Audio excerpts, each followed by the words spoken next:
Maybe And we're live somewhere. Who knows? we might be live. We don't Just know. on our I'm looking personal in page. the ClickFunnels official group. I'm not seeing us live in here. So the problem is, and this is, I tried to reconnect my Facebook page or my Facebook profile to StreamYard. I wonder. We are live, at least on my profile. So we're going live somewhere. Yes. So that means we're also probably live in YouTube. And so at least we will have a copy of this somewhere. So we have been playing around with different softwares. We've been testing different stuff. And so far, we can't find a way to actually stream into the ClickFunnels group, even though we thought we should have access to it.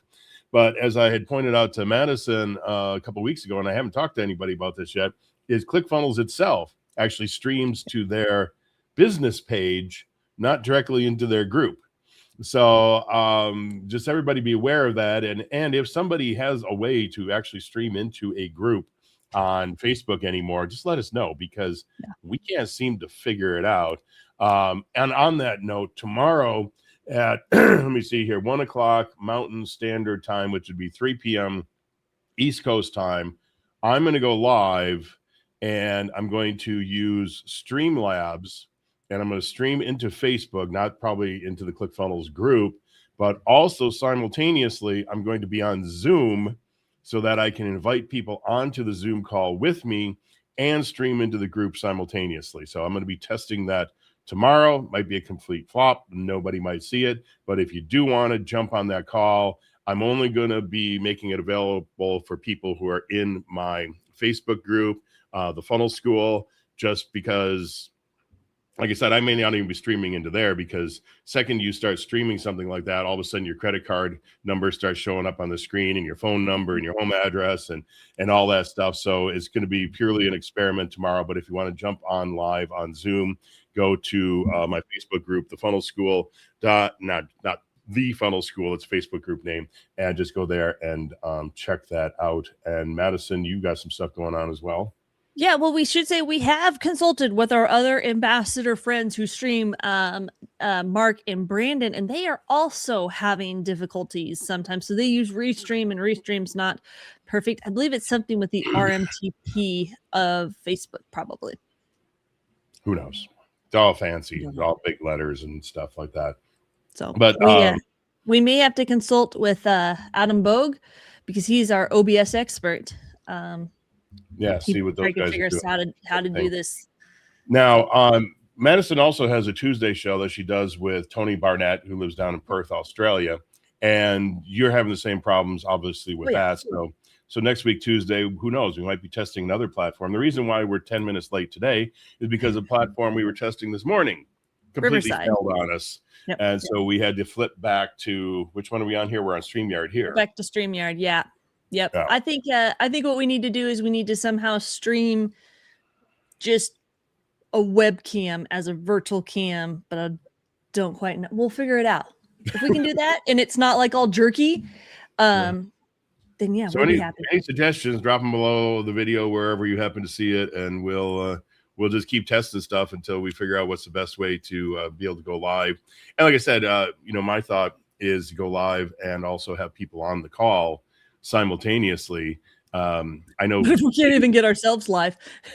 Yeah, I mean, years back, people used to do that all the time, and now I think there's a bunch of hurdles have been put in our way in order to do that. But what was I gonna say? I don't know. I think that was it for announcements and screw ups and everything else, unless there was something else. Oh, one other thing. Over the last week, I had been testing some stuff in Barnum PT, in particular funnel wins, and I'm getting some really good results. I took my results, I showed them all to Winter. We found a couple little things that I think we tweaked in there, and then Winter also came out with some big updates this morning. So sometime over the next couple of weeks, as everything kind of gets fixed up in there, everything gets released and going, we're going to be jumping in there, testing it, checking it all out. And then at some point in the future here, you'll see some of the stuff we're doing. But I'll tell you, I was very, very impressed with the output that it gave me for a funnel page the other day, including the copy. Yep. The copy it gave me Now, I'm an old school copywriter. I've been in Dan Kennedy's world for 25 years.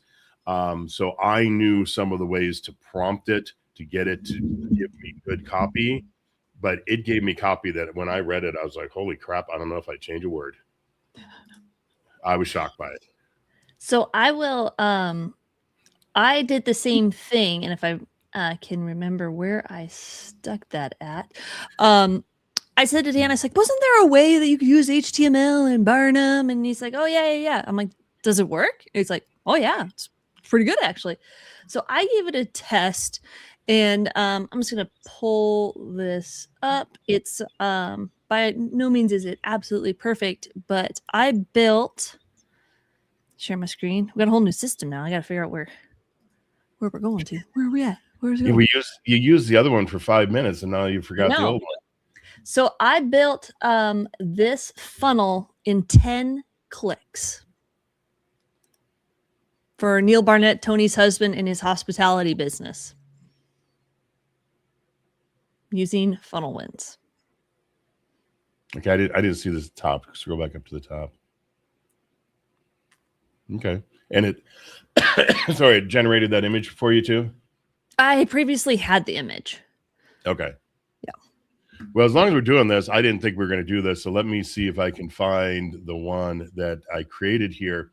When I first did this a few weeks ago on the FBC call, it was a day that, let me see, ended up in the wrong, this is not the right place. It was a day that Claude was having all kinds of problems.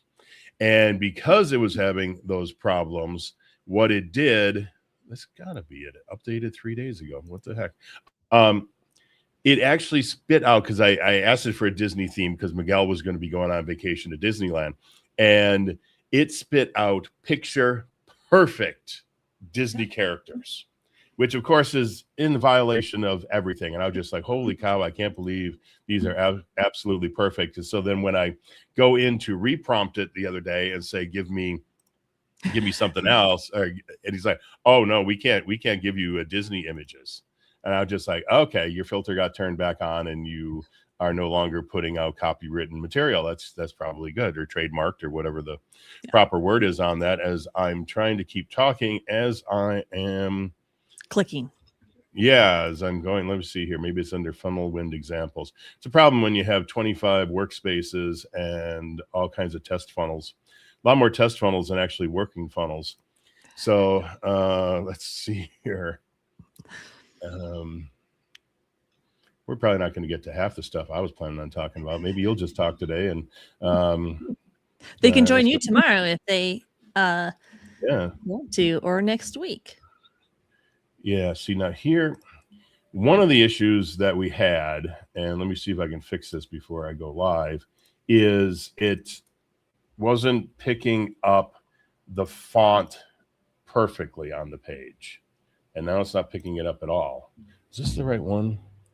I did notice, so I built two of them. And the one that I showed, the much more complete one, it used a lot of Dan's favorite elements, a Flex container, which for me is totally fine. But I'm trying to remember where I stuck the other one at. And that's a whole different account. I think I gotta log into for that. So, well, let me. I'll show it here. The issue was that it used what is known as a Creepster font, and let me share the screen here and share the screen, and then we want a particular window. We want that window there. Okay, are you seeing it? Yes, you are. Okay, so this is it. It's not working perfect. I think I have a different example somewhere, but I can't seem to find it real quick here. But one of the things here, this font is supposed to be different, and it does actually show in the editor that it is the Creepster font. Just for some reason, it's not showing right on the screen. And I think Winter, I thought, had fixed that, but maybe not. But either way, that was like the only thing I could find. The images had 4 images in here, And again, a little bit of an issue there. And partly that issue is because I was using the MCP server on Claude. And when it generated the images, my MCP server is actually connected to a different workspace. So it took the images and it put it in the other workspace. And then it was like trying to pull a link, and there was something weird with the link. So the images are there. I just have to swap out the links for it to work right in this workspace. But as you can see here, I put in the prompt basically said, Halloween thing at Disney is going to happen at midnight. Basically, all you can eat ice cream bars at midnight. That was the offer. And so it created this whole thing. Nice background image here. That image. And now all of a sudden, my holy heck, we're having technical difficulties here today. So that image and this image right here are the same, but because it's a different aspect ratio on them, it looks totally different, plus a little bit different overlay. But so it created all the overlays. But here was the thing: is the copy in here was just, now admittedly this purely fanciful, and I think AI is going to be better at creating fanciful things than actual sales copy for your, foot massager or whatever. But as you read through this thing, it just a beautiful story about somebody having cravings for chocolate at midnight on Halloween, and the rotten old candy corn that the lady down the street gave them just isn't cutting it. And so they got to come here to Disney and get their ice cream bars, and then even down here at the bottom, it gets into scarcity, gets into how to, they're all sold out last year in 23 minutes. And down here, then it says, and again, some of this, the print is way too small, but it says, if you sign up in the next 24 hours, I'll throw in a limited edition glow in the dark ice cream bar that literally illuminates under moonlight. Only 500 exist. They're already haunting me in my sleep. And I was like I said, I read this whole thing. I was like, holy cow. I mean, just the imagination and the story and everything behind it.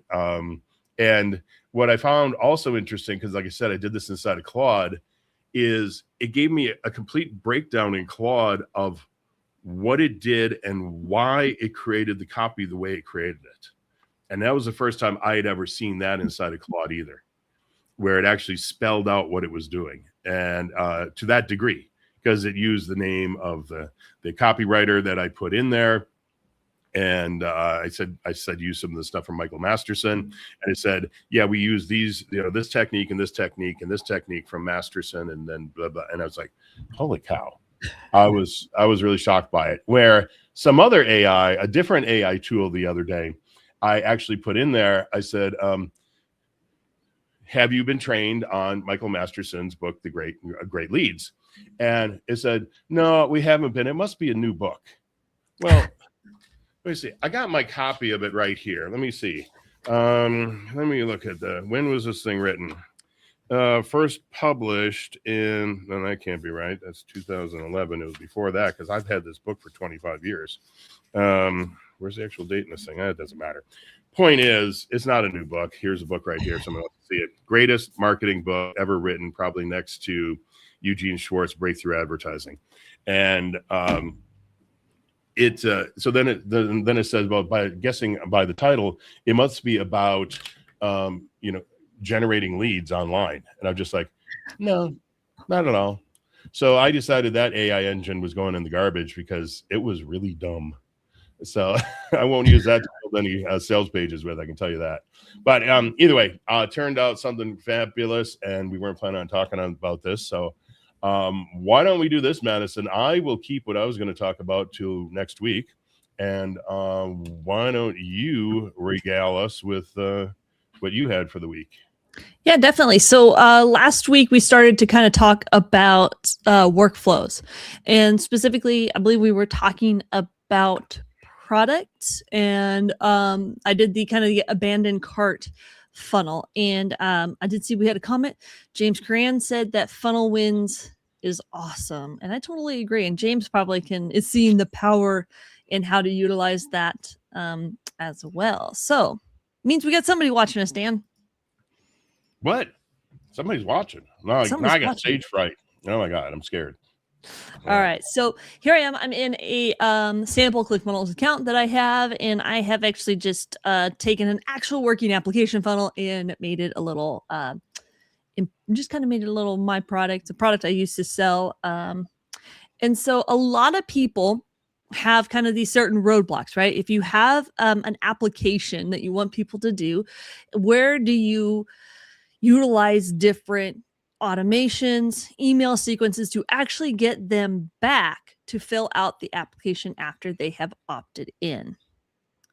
And now the beauty of the new ClickFunnels editor, I can toggle all of that. Oh, look, welcome to the new funnel builder. Well, if you don't have this, right? I haven't seen that one before. It's new. I don't know. I think I'm logged in as. We'll just leave it there. I created a new team member so I could just show this one here. Okay. So what I just have this little program that helps you get recruited. Little just sales letter, Dan Kennedy style. Are you in? And this is going to. And I don't believe I changed the pop up. I didn't change the red, but you're going to go start your application. That's then going to take you to this application form, right?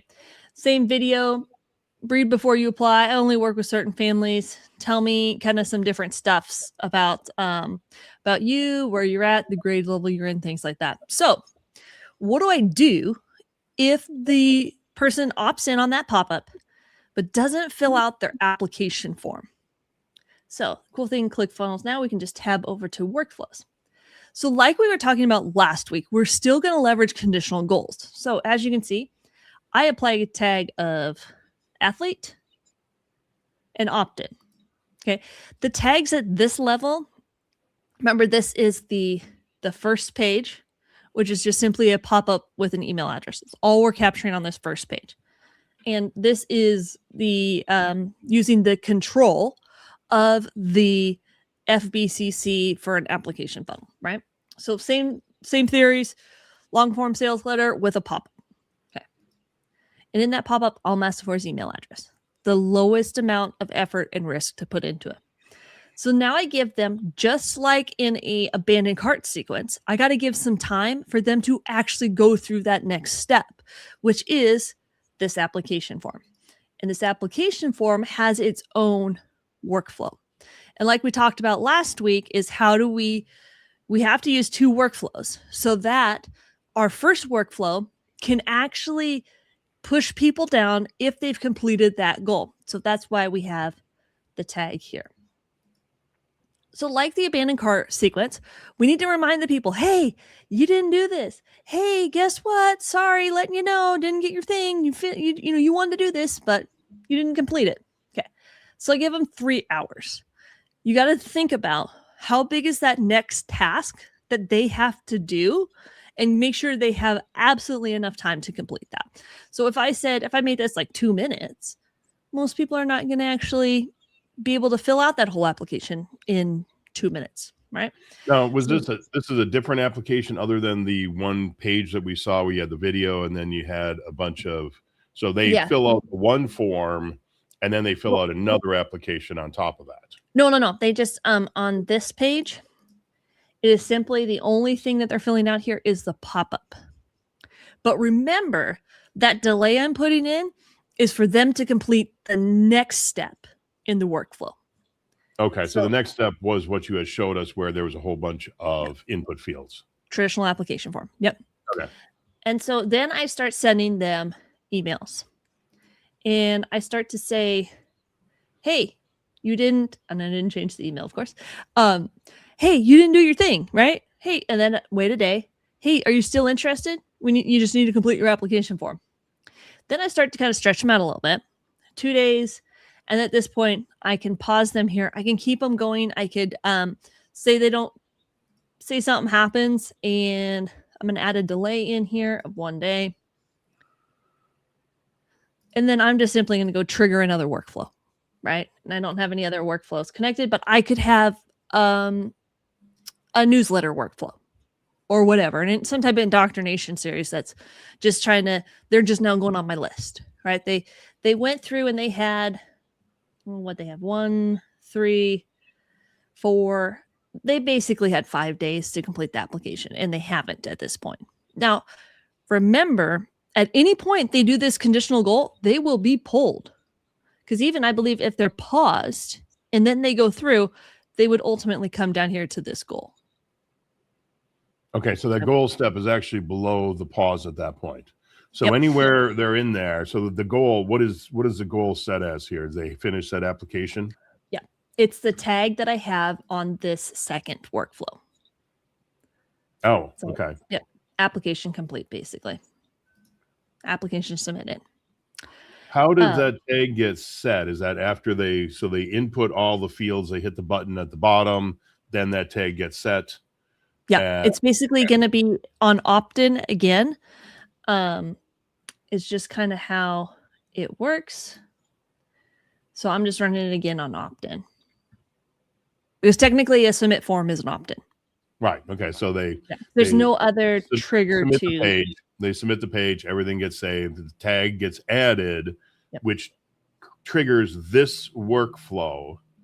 But then how does the goal in the first workflow, how does that get triggered? So show us what you guys said in there. So basically, this is the second one. They've gone through and they filled out the application.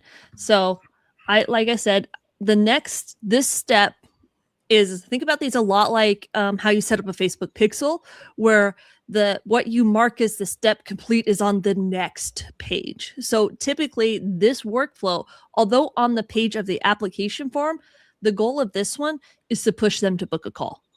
Just like this workflow, the goal is to push them to fill out the application. Right. Now, if they go through and they're super excited and they book a call right away, and you can schedule this. I don't have a workflow attached here, but you can use, if they schedule a meeting using the calendar inside ClickFunnels, or you're using Calendly or something like that, you can push a tag and a webhook. So if they went through and within 3 hours, they opted in, they completed the application, they booked a call. Now at that point, it's going to pull them down here to the goal. So they're not going to see any of these emails that say, hey, you got really excited, but you didn't complete the thing. Nor are they going to see any of these that say, hey, don't forget to book your call, because they've already achieved that goal. So basically they are just going to skip all those retargeting emails, or just those emails that are pushing them back to basically fill out whatever that goal is I need them to fill out. So once they hit the goal, go down there and open up that goal, because once they hit that goal, so the tag is applied using the second workflow after they submit the application form. Mm-hmm. Then we have this goal here, and now we say, if this contact has that tag, then what happens? So it pulls them out. They don't see the emails, drops them down at the bottom. And at this point here, you're just putting a pause there. So it basically pulled everybody out of the workflow and put them down in a bucket at the bottom and said, all right, you stay here. Now, the reason we use the pause as that bucket, think of it that way, always people are hanging out in this bucket down here, and is because at some point in the future, you might say, okay, well, everybody who completed the application and we pulled them down here, but maybe at some point in the future, we might want to go, okay, well, let's do something else with these people. Now we could build another workflow and say, okay, everybody who has that tag, we can start over this new workflow, or we can just add it in here and say, because let's say you only have one step. Yeah. We already have the congregation right here. We can put in a step right there. You put in a step below the pause. You put another pause below that new step. And then for this pause here, you can go in there and click on it and say, okay, release everybody. So the bottom of the bucket opens. They drop down into the next step, whatever happens there. And then they go back into a new bucket below it. So say I can even do this as much as I don't have a pause built in here. So we'll show people how to do that. It's just right next to delay. Because I think the pause is in here. First off, it was a genius move when they put this in there, but it's also without a doubt the most needed item in your workflow, and it's the coolest because of what Madison's going to show you right here. So say I now have a new product, a new offering, right? I can simply go hit this and go send email and say, and of course I don't have all my information filled out, but if I did, I would be able to say, hey, guess what? I now have a new offer, and I can come through here and release all of those people, and then they will see that next step of whatever my, say, I'll just for sake right now, I'll just tag and say new product. And of course, we don't have anybody in this workflow. So I'll literally just clone this for this example. So say now I have this tag. So if I had people here and I released them, they would come here to this new tag. Now, they're still going to fall out the bottom of this workflow if I don't also add another pause here. And then they would stay here. Now, with something like this, it's going to start getting very complicated very quickly. Yeah. So I think, because it was something I didn't even really think about it until you just said a few minutes ago, Madison, is that you have a workflow, and basically the workflow is designed to have the people do a singular thing. Yes. So they opt in on page one, give you the email address, you send them email. What is the purpose of those emails? It's a singular thing. It's just, the workflow is a funnel. It is a guided path. It is whatever you want to say that it is, but it's to get the people to do one singular thing at the bottom. So now you got everybody through here. They hit the goal. So along the way, they filled out the application form. They come down to the goal at the bottom. But then you say, okay, well, these people I want to do something with. Instead of building a bunch more steps below it, probably the best thing at that point is to create a new workflow and say, okay, here's the next singular task I want them to do. So I'm going to drop them into this workflow. They're going to come over here, going to come back down through that workflow funnel. That follow-up funnel, as Russell would call it, is going to come through there to a singular task that you want them to perform. So, for example, I go like this, and let's see if I have not seen that. Maybe it says probably because I don't have my marketing settings set up. But say I had opted in, then I would come through here, and it would give me a tag. It would put me in this delay. But like Dan's saying, don't just go here with the pause and go, oh, I'm going to send another email and add a pause. I'm going to send another email and add a pause. Just go through it and trigger the webhook.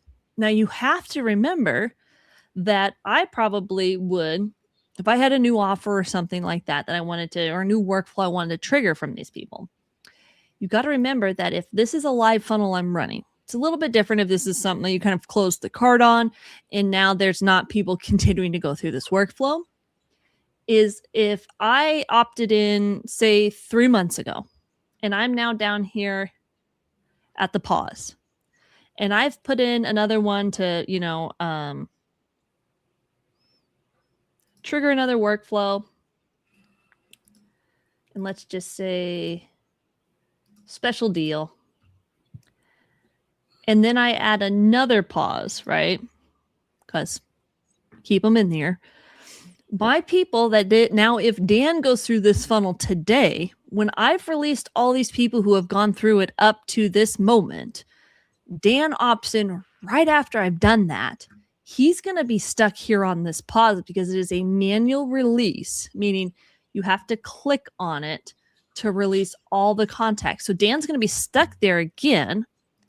So if you don't want that, you want him to then see this special deal because you have some new complimentary course or something that goes along with it.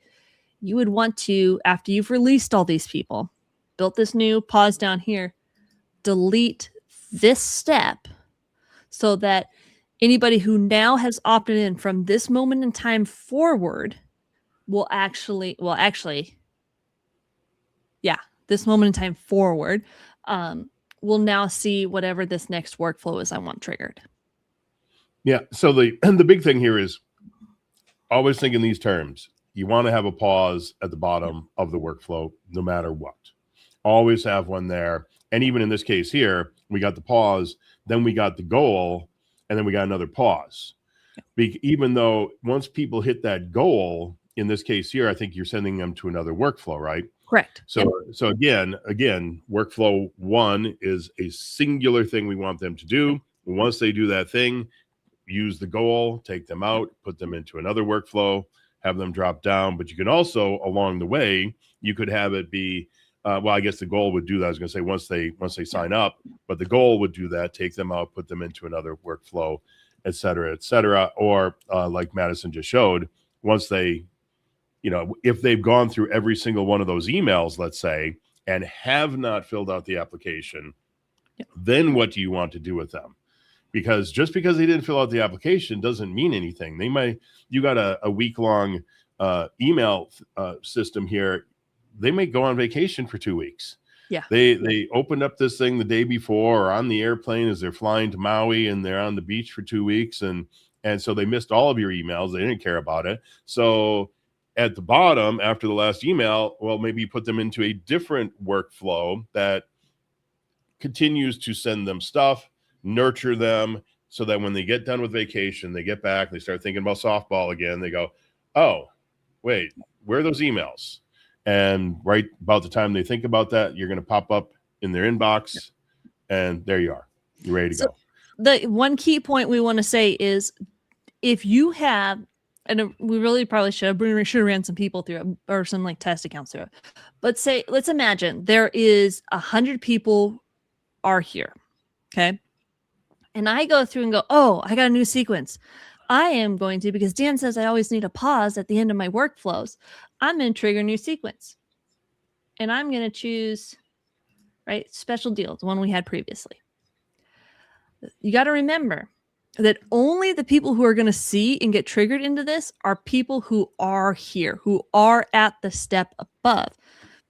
Because just because you have added a new step here, if it is not below your existing pause of your workflow, these people here are not going to see this unless you have the pause above and then you release the people. So if you're just going, you would have to add another pause down here. Not just, you can't, basically anybody who they say we're here or are here, if you put another step in here, these people who are here are not going to see it. Same with the people up above here who were here, because they stair step, right? They are here currently. They were here when they moved on. All the way down they go. Well, and that's the nice thing, and we can't show it here because there's nobody actually ran through this. But if you were to click on "are here" or "were here," over in the right-hand side, a panel drops or pulls out from the side, and it gives you the listing of all those names. So if it says there are 20 people are here, it will open that up. And if you collected name and email address, it will give you name and email address right there of every single person. And when you click on it, then it'll take you into the customer database so you can look at any information you want about that person. So that's another really super cool thing that they put in there. And also you notice with Madison, she was like dragging the boxes around, which made me think, first off, I mean, how easy it is to rearrange those boxes if you want. But you also got to be careful about something is, so let's say you got 3 emails and you got a bunch of people on email number 3 and you say, I want to change the order of this. And you grab email 3 and you put it up above email 1. Well, guess what's going to happen? All those people, I do believe, go along with it because I don't know where else they'd go to. So they're going to go up to the top and now they're going to see email 1 and email 2 again. Yeah, Madison's got that look on her face like, I'm not really sure what happens to these people. Neither am I, because I've never tested that to see what happens if you start moving boxes around, steps on your workflow. You start moving those around when there's people in it. But technically, if I were there, it wouldn't run me back through that step again, unless I have it selected that I can I guess, now that I say that, because you actually don't stay at an R here if it's an email, because you're going to be in a delay. You're going to be stuck in your delay for 3 days. You're going to just momentarily go into the email step, and then you're going to go to the next delay or pause or whatever is below it, whatever step is below that. So the R here probably if it's something like an email, the R here really should be showing 0 most of the time. But for a delay or a pause, you could have 10, 20, 100,000 people, whatever, sitting there. Let's actually look at this in a funnel that does have people run through it. So this is a live sticker funnel that I've run. So you can see we have 0 people are here currently. 19 people were here. So we got a whole list of, names and slide that over. Email addresses. Say email addresses. Email addresses. And then you can see 19 were here, 18 cents. Somebody must not have had, or somebody opted in, opted out, or something like that, right? As we go down, same thing. 18 were here, 16 cents. So they're probably got another unsubscribe. But those same people are still going down the list. And then the pause, I have 18 people are here currently. Okay, and so that's the bottom, because you see here that there's none there for were here. So that means that none of them were at this step and then passed through it. Correct. But if I come through here and I add, simplest thing to do would just to be add a tag and call this test. And remember, this works for abandoned carts. The same logic for application funnels, for webinar. People didn't register or didn't show up, that opted in, didn't buy your lead, didn't get your lead magnet, different things like that, right? So you see, I added the tag here and I put it above the pause. Now you see 0 people are here, 0 people were here. And regardless, I believe if I'm going to move this up, like Dan was saying, they're going to stay the same because they've already gone through that step. Yeah. In that case, they would. Setting here, and I don't quite, or there was a setting. Multiple runs back to back. I don't know if that influences if somebody can go through a different step, but I think once they were there, they can't go back through even if you rearranged the steps. Yeah, I never had that really fully explained to me what that means there, and I never looked it up in the help docs either. But generally speaking, everybody says run multiple back to back, and I think that just means that if it fails the first time, try it again. Who knows? But like I said, that's a question for another show. So I added another pause here, and these people are getting a tag. It's just a tag. It's internal. It's not going to matter. So let's actually release these people. You can hear them screaming as they're falling out of the bottom of the bucket. No, I added up another pause. So, well, yeah, but they still had to fall. I mean, look how far that is. It's hundreds of feet. Fall into another bucket. They could break a leg. It's so graphic. So did it work? Where are we here? I don't even know where we were. They moved from here. It for some reason didn't give them a tag, but now they are here. Because remember, I had one pause and I added another pause. Yeah. Well, no, I probably gave them. Why do you think it didn't? Oh, you're saying because there was were here. That may take a second to kick in. So if you reload the page again, sometimes, and everybody's got to be aware of that. There's sometimes the things have to get done in the database, and it takes a little bit to catch up. And so we'll see if it shows it properly. It may or may not, wherever we were. The other way to test this is to find one of those people. Yeah, well, some of them are me. So, testing it multiple times. But I always have more tests than I have actual customers. So, that's just a function of me. So I test too much. Apparently I need to produce more. Yes. So it does in this, I'm going to try to find one that, I'll filter contact. Oh, that's new. I don't know if you guys have seen, maybe this is something and I just have been slow to the gamers for some reason or whatever, but the filter page was different. Okay. Okay. Sorry. Okay, so you can see here what we did was we did put test in here. So this is one that ran through. We'll click on activity up at the top. It'll show us what. Oh, perfect. Yep. Add or remove tag. So it was on the pause. And so 10 months ago, you were wait for 1 day. Now, now this is where was the pause at was there. Yep. Yeah. So 2 minutes ago, we're add remove tag to the contact. So scroll up a little bit. It's the top one that you're looking at there. So what else we got here? You went to the pause. The tag was applied of test. Which, I think this, I've seen this before. I looked at this and I go, guys, do you need 5 different activities for adding a tag? It kind of seems like overkill to me. But it's very detailed. Let's put it that. Yes, it is. It's probably a little too much overkill there, but you get the idea, and you see now the process. So here it is showing you the activity that went through for this contact and how it relates then to the workflow that we created. Yeah. But I don't think you had anything else there. So for the last 6 minutes here, because let's jump out at the top of the hour, go back to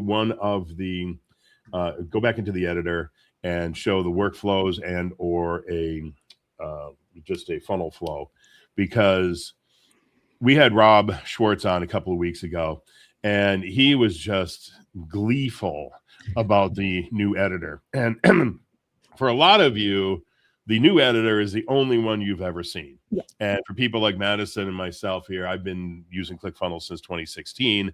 This is about the 10th editor UI that we have seen, and this one is without a doubt the best, and I'm glad that they got to the best of the best here.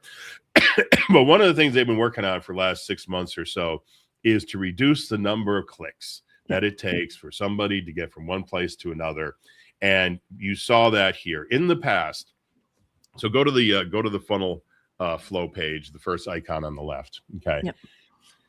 This has been improved as well. But in the past, if you wanted to now, so we got a funnel step here. We can actually illustrate it, what it was like, right? So say I'm in the editor and I'm doing my things. Ignore this. It's not there. Well, that was there on the left-hand side before. It just wasn't clickable the way it is now. Oh, okay. So say I want to go to the next step in the funnel. What I have to do is I have to hit the back button. This is life before the new editor. And this back button would take me to here. All the way back out, yeah. Yeah, it would take me to here. So I would have, or actually, yeah. No, it would have taken me to the funnel flow page, but I would have to click on it and have it load. You could actually, in the left-hand sidebar, there were actually the icons representing each one of the pages. You could actually just go over there and click on the icon. It would take you to the next page. Yep. But one of the beauties here is now if you go to edit any one of those, that's right. I forget. You could just click that little thing at the top. You don't even have to click on the icon or the actual page itself in the funnel flow. You just click straight to the editor, and then you can pick the one on the left-hand side. Same with workflows, right? You would have to click in here to load a workflow. And then, or let's click one that actually has one. So if it has a workflow, there'll actually be a number there. I grabbed the wrong funnel, but well, we see the 6 right there. For those are products. Right. Okay. That's another thing, right? Products, you would have to go like this, manage products, switch them in. So even that alone is 1 click, 2 clicks opens up, or 1 click. Yeah. Yeah. And there was something else I asked them to do one day. Same with opt-ins, right? You would have to go back into contacts. Here you can go and see your opt-ins. Yeah. Same with your orders. Yeah, you're right. I think you would have to have gone all the way out to the contacts itself and then tried to, but then how would you then say how many contacts did you have for a certain funnel? I don't remember. How would you have searched that? You would have just had to use filters. Yeah. Yep. Okay. Yeah. And then go back to the editor, the pencil. So now if you just click on any one of those on the left-hand side that has, oh, that's right. None of these had workflows in it. Correct. Yeah. Let me go back to a different funnel. But you'd have to wait for the all funnels page to load. And then click your step. Yeah. Right. Because how many times did we see this little loading icon? Yeah. So the beauty is here. So the one on the right there has two workflows associated with this. So you can click it and open that up. But if you go into the editor, okay, I guess you can go in the editor from there too. I mean, I'm still learning this. I haven't been, and the thing is, half my workspaces have the new and half my workspaces have the old. So, every day I'm like, okay, which one am I in? But if you click on one of them on the left that had a workflow. So for that, I do have to go to the workflow tab. I thought if you, okay. No, it's right here. You will see it's very similar to the funnel, but I can't actually edit the funnel from here. I just have the workflows. Okay, so you got to click on workflow first, and then you see the workflows attached to each one right there. But again, in the past, like Madison said, you'd have to go all the way back out to the funnel flow page, and then there was a little icon on the right-hand side. You would click on that, and then you have to open them up. And yeah, this is you couldn't go through them and go like this one and go, oh, you know what? I want to make the tag for when they actually make a purchase to be blah, blah, blah, blah, blah. You'd have to go out and go into that workflow, make the tag here, and you can just go to your next workflow purchase. Same with attach, Well, yeah. So if you click on one that doesn't have any workflows in it, it should just give you the thing for attach the workflow. And you can attach there, you can create a new one, you can grab one of your existing ones. And that's the other thing is with these workflows is you can use them on all kinds of different funnels. You can use them on different funnel steps. Of course, if you're split testing a couple of pages, you probably put the same workflow onto the different split test pages, which that was always kind of a feature. That was one of the things when they came out with 2.0 is the ability to reuse stuff. Yeah. And they gave you the ability to reuse all of your pages anywhere you wanted, any of the funnel pages anywhere you wanted to reuse all the workflows anywhere you wanted to, emails, the whole thing. Because again, as I always talk about, they're boxes. Everything is boxes. Whether you're building HTML on your page, you got your sections, your row, your columns, your elements, or workflows, emails, they're all boxes. Yep. And so you can just take your funnel page as a box and you put it over here and you drop it in there. I mean, so if you go back out to the funnel flow itself, in here, of course, you can do your split tests, as you can see a bunch of stuff. But if you click on any one of those plus signs, it's known as a node, the little gray circle with the plus sign inside of it. You click on that, you go out, you can find a funnel page that you created 6 months ago and go, okay, I want to put that in here. This worked really well with this other funnel as an OTO. Let's just take that and drop it in there, or create a new one, grab one of the billions of templates that they have there for you. Just be careful. A lot of them have a lot of flex in them. So make sure they're actually working right, especially on mobile. Caveat right there. Somebody had to pay me money the other day to fix something that was broken, and it had flex in it, which is what broke it. And so I took his money very happily and said, don't use flex anymore. So took your ruler and went, bad funnel builder. Bad. Yeah. So with that, I think we are at the top of the hour.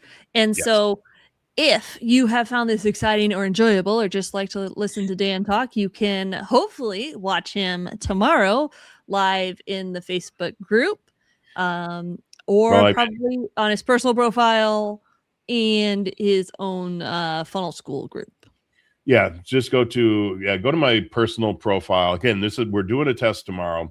Just let everybody know what's going on here. We're doing a test tomorrow to see because we've been having just all kinds of fits doing doing lives and stuff. And so tomorrow I'm going to test some stuff, and I'm going to test it with a live studio audience.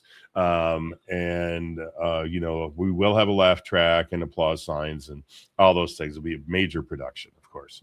And that was at what time? It's 1 o'clock my Mountain? time, so 3 p.m. Eastern time. High noon Pacific. Hopefully, when it will actually work, we'll see. So, on that note, I'm done. I'm done too. So, if you're watching this in the ClickFunnels group after we're able to share it into it, then comment replay. Let us know. The little eccentricity of StreamYard is when you stream to your personal page, you can only share it to friends until after the stream is done. Yep. Okay. Wonderful. So we'll see y'all next week. All right. See ya.